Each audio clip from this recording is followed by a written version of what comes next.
So let's talk about The Undertone, a movie I had the opportunity to watch at this year's Fantasia Fest, my favorite film of the festival, and what I consider to be probably the best horror movie all year. This is definitely the creepiest one I've seen. This movie is directed by Ian Tuason, and it basically follows two podcast hosts that out of nowhere get these messages in which there is some creepy audios that they have to hear. What makes it worse is they're hearing it in the middle of the night, like at 3 a.m., and it is complete silence, and they just hear these audios get much more disturbing and morbid, and you're just there listening with them, and you're just under your covers hoping that nothing comes out. So I won't get any further into the story or the plot because I think it's one you just have to unravel on your own. But let me tell you, if you're watching this with headphones, it's probably going to be super creepy, so take that into account when you get the chance to watch this movie. The film stars Kiri as Evie, who is the primary protagonist here and who we primarily follow. This film is a very small film. It is very claustrophobic as well because a lot of the times we're just with Evie up close and personal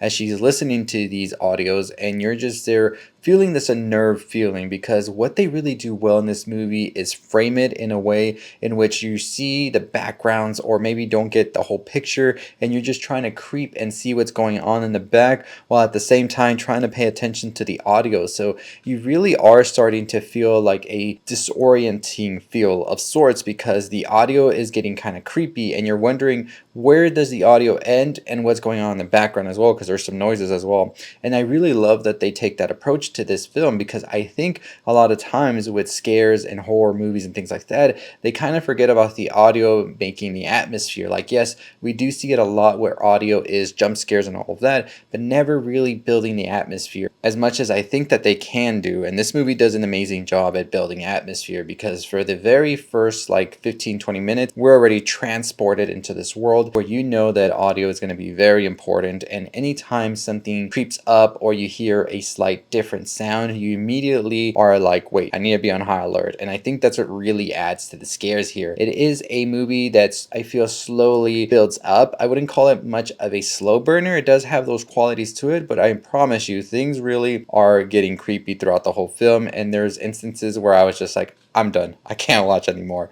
But I continued to watch it just because the story was so intriguing. You want to see what exactly these audios mean and who exactly is behind all of this. And I really do think that that takes a lot in the writing as well as the performances here. Some of the performances are only auditory as well as the co-host Justin. And I think the actor Kris Holden-Ried did an amazing job at really portraying Justin all through his voice because you really get a full picture of who Justin is, what his relationship with Evie is, and you start to really feel for these two characters that are going through something just horrific here, and you just want them to be okay and for everything to resolve itself, and you just have to wait to the end of the film to find out if that happens. Overall, I'm very excited to see what Ian Tuason does in the future because I think this is such an incredible film and really well done. One of my favorites of the year for sure. It's in my top 10 right now for all-time films I've watched this year, so cannot wait to discuss it even more. I do have some minor gripes with the film as I feel that the final third act feels a bit too rushed, and I feel like the buildup that we got in the first hour and more was definitely a lot better than the way they show their hand at the end. I feel like there could have been a better way to execute it where it didn't feel like we just had to finish the movie and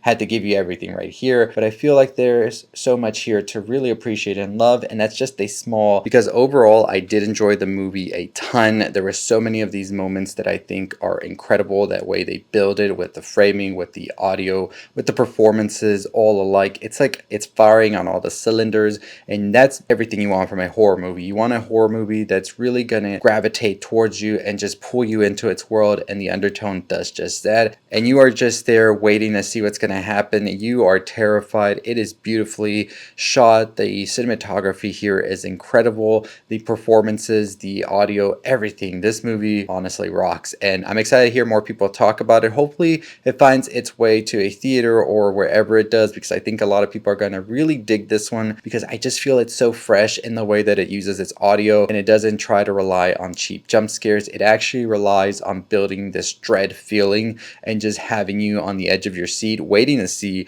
what's going to pop up from the corner or what isn't, and just terrified at what you're going to hear, because this movie does a lot where it builds with your imagination what exactly is going on the other side, because you really don't see a lot, but what you hear is enough to just just make your skin crawl and terrify you and leave you thinking like, oh man, what am I doing watching this late at night? Like, I'm telling you, I watched this like at midnight, and it was like the characters, they were listening to these very creepy and disturbing audios at 3 a.m. and it got under their skin. And the same thing happened to me. I was going over to my room to close the door because I didn't want to see down the dark hallway when I was watching this movie. And that's exactly what I want a horror movie to do. I don't want it to scare me with just cheap jump scares that are loud and nothing really happens. I want it to scare me where I'm just thinking about it after watching it at night and being scared at looking at an open door that leads to a dark hallway or hearing some strange noises outside. I want the movie to really terrify me in a way where I'm thinking about it a couple of hours later or a day after. And that's exactly what the Undertone does. If you get a chance to watch this, definitely do so. Amazing team behind all of this, and very excited to discuss it with y'all once it does release.